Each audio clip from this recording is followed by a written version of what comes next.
contar un poquito cuál es nuestro papel dentro de la cadena asistencial del ictus y efectivamente qué es lo que ocurre con el paciente si con suerte decide llamar al 112 para consultar lo que le está pasando, si algún familiar llama para consultar qué es lo que le está pasando. ¿Vale? Entonces, todo este procedimiento se ha venido en denominar código ictus.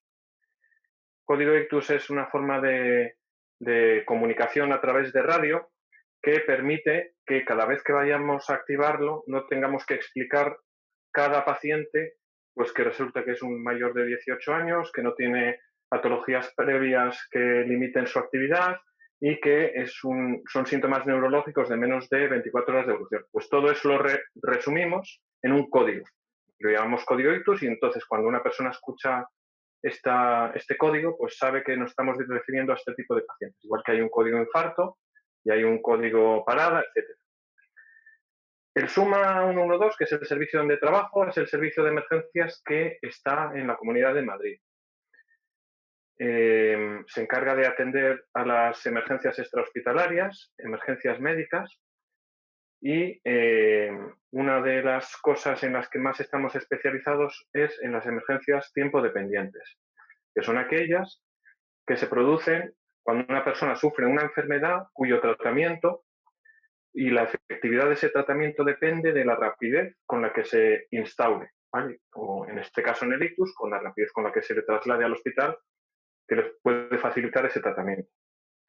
Os voy a contar una brevísima introducción del SUMA.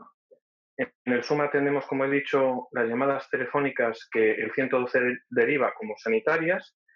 Atendemos anualmente más de 1 millón de llamadas, más de 3.000 diarias, y 2/3 de esas llamadas son llamadas asistenciales, en las que la persona que llama pide que alguien vaya a su casa a valorarle, que alguien por teléfono pues vea si lo que le está pasando es bueno o no es bueno y que vayan inmediatamente a atenderle. Resumen de recursos que tenemos, pues tenemos 26 UBIs móviles actualmente con médico, 2 UBIs móviles sin médico, 2 helicópteros y 16 VIRES. Y hay cerca de 90 ambulancias de soporte vital básico. Anualmente, en el año 2018, por ejemplo, se hicieron más de 265.000 traslados sanitarios urgentes en ambulancia, se hicieron más de 90.000 atenciones en una UAD médica y se atendieron a más de 58.000 personas con una UBI móvil y otras 28.000, 29.000 con un VIR. Este es el interior de la UBI móvil.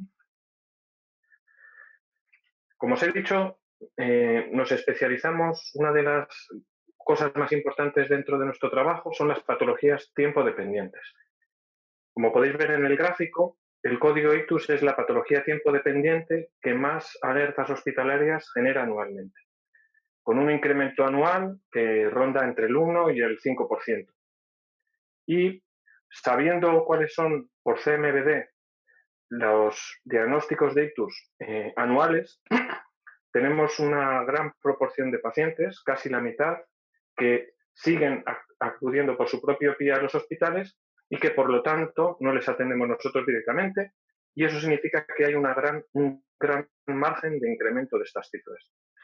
Como veis,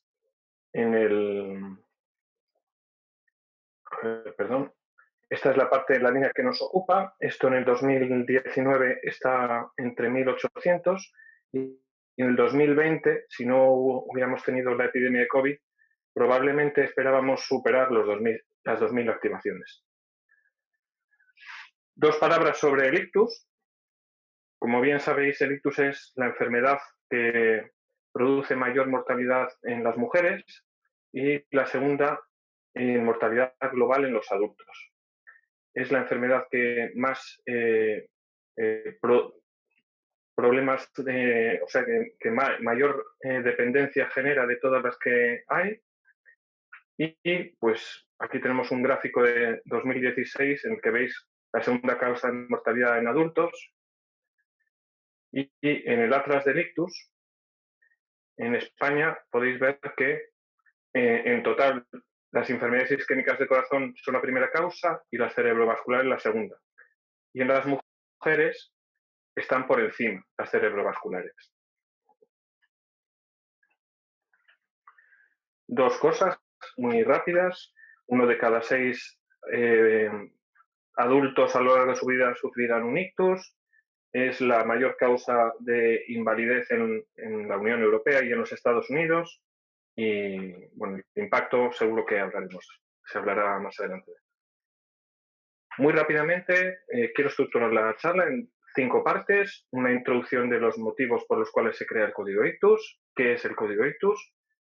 ¿Qué ocurre cuando aparecen los estudios que demuestran que la trombectomía mecánica es un tratamiento seguro? Y qué es la escala Madrid-Direct y qué dicen las guías de práctica clínica sobre nuestra intervención. Uno de los estudios más importantes de lo que justifican que la emergencia extrahospitalaria esté metida en esta cadena asistencial es este.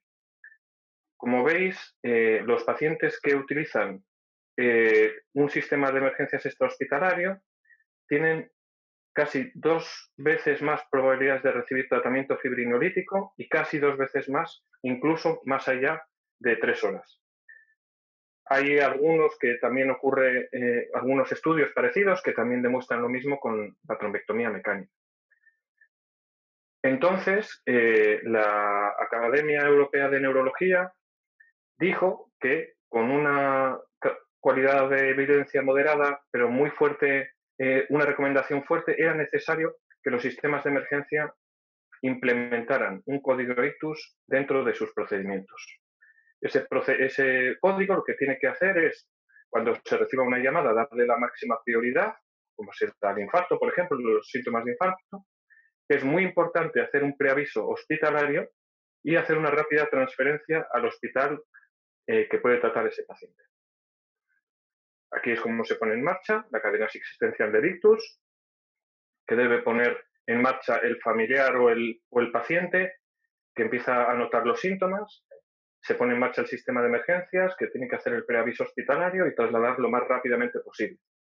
Cada uno de ellos con su protocolo, el protocolo que corresponde al sistema prehospitalario, el protocolo a nivel de toda la comunidad a nivel hospitalario. ¿Qué es el código ictus? Pues el código ictus, como he dicho, es un paciente que tiene unos síntomas neurológicos de inicio brusco en las últimas 24 horas y que no tiene una gran dependencia previa.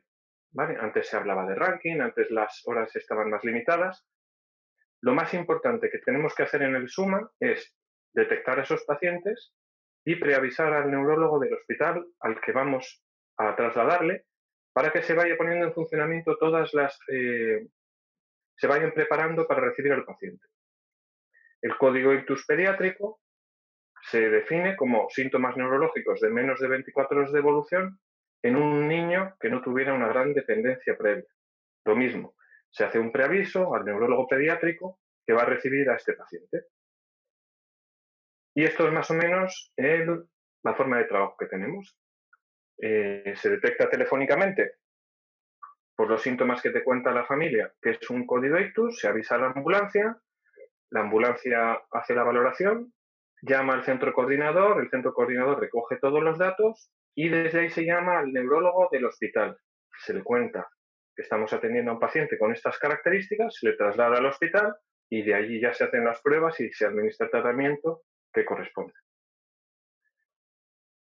¿Qué ocurre? Pues con la salida de los nuevos estudios que demuestran que la trombectomía mecánica es efectiva, se plantea un gran problema organizativo. Porque en Europa decían que los sistemas de emergencia prehospitalaria tenían que tratar rápidamente a los pacientes con ictus y trasladarle al hospital más cercano. ¿Qué ocurría con nosotros? Pues que si el paciente resulta que en el hospital donde le trasladamos no tienen posibilidad de darle hacerle una trombectomía mecánica y, sin embargo, en el TAC se ve que es una enfermedad de gran vaso, lo que había que hacer es avisar de nuevo al SUMA para que le trasladara a un hospital que sí que podía hacer esa trombectomía mecánica. Eso originaba muchísimos problemas. Muchos de los traslados entre los dos hospitales eran fútiles porque al llegar el paciente al hospital donde se tenía que dar el tratamiento, o bien se había pasado de hora, o el paciente había mejorado, o había cambiado la imagen. ¿Qué es lo que se propuso desde la Comunidad de Madrid?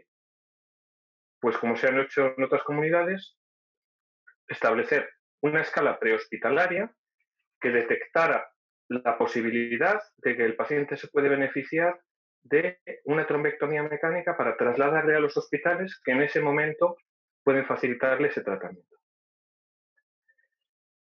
La escala Madrid-Direct es una escala que tiene una parte que suma puntos, que es clínica y binaria, sí o no, y hay otra parte que resta puntos. Por ejemplo, si el paciente tiene la mirada conjugada desviada a un lado, suma un punto. Si no vence la gravedad con los brazos, con el brazo que esté parético, puntúa otro. Las piernas, otro.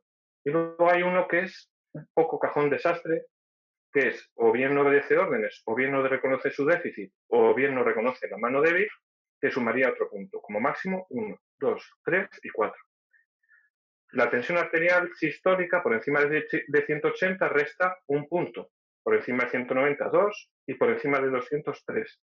Con objeto de intentar dejar fuera los pacientes con sospecha de un ictus hemorrágico, que no se pueden beneficiar en principio ni de la fibrinolisis ni de la trombectomía.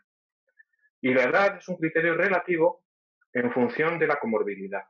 Si el paciente es muy mayor, también se va a salir fuera. Si el paciente puntúa en esta escala 2 o más, hay que trasladarle a un hospital que tenga en ese momento capacidad de trombectomía mecánica. Entonces, ¿el proceso cuál sería?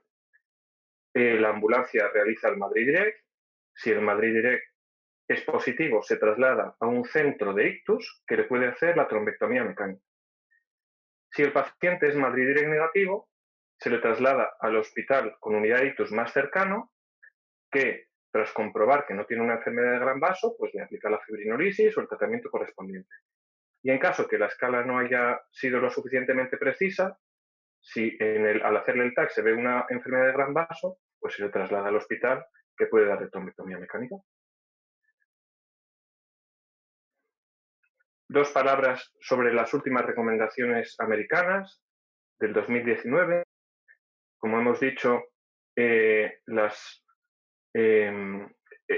utilización de una escala para detectar los códigos es una cosa bastante importante, una recomendación importante. Es muy importante la prenotificación con el objeto de que se vayan preparando en el hospital donde van a recibir al paciente, o sea, que se haga algo. No se trata de preavisar por preavisar.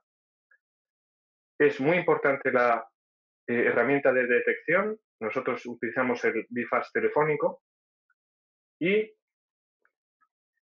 esto es un tema que aún está en discusión, que efectivamente nosotros hemos conseguido reducir los traslados secundarios en casi un 65%. El paciente, por lo tanto, llega de forma primaria antes a la mesa de trombectomía y con eso hemos conseguido que mejoren los tiempos de forma generalizada. Sin embargo, no hay suficiente evidencia como para seguir, o sea, para apoyar que lo que nosotros estamos haciendo está bien. Las características de la Comunidad de Madrid son bastante conocidas por todos, los hospitales están casi en el área metropolitana bastante juntos unos de otros y por lo tanto justifica que nosotros, en caso de que la escala sea positiva, traslademos a un hospital un poquito más lejano, aunque no sea el que está más cerca. Como resumen de todo, síntomas neurológicos, código ictus, síntomas neurológicos de inicio brusco en las últimas 24 horas en un paciente que no tenga gran dependencia. Utilizamos la escala Madrid para detectar a los pacientes que se pueden beneficiar de una trombectomía mecánica. Una de las principales actuaciones del SUMA es hacer un preaviso hospitalario para que en el hospital se vayan preparando a recibir al paciente y que suponga un ahorro de tiempo, tiempo puesta aguja, tiempo puesta catéter, y que el ictus es una patología tiempo dependiente de la misma entidad que el infarto agudo de miocardio o la parada cardiorrespiratoria. ¿Qué vemos de cara al futuro? Pues de cara al futuro, mejorar las escalas, mejorar las herramientas de detección y, bueno, pues profundizar en el tratamiento en el traslado directo de pacientes para trombectomía mecánica. Muchísimas gracias.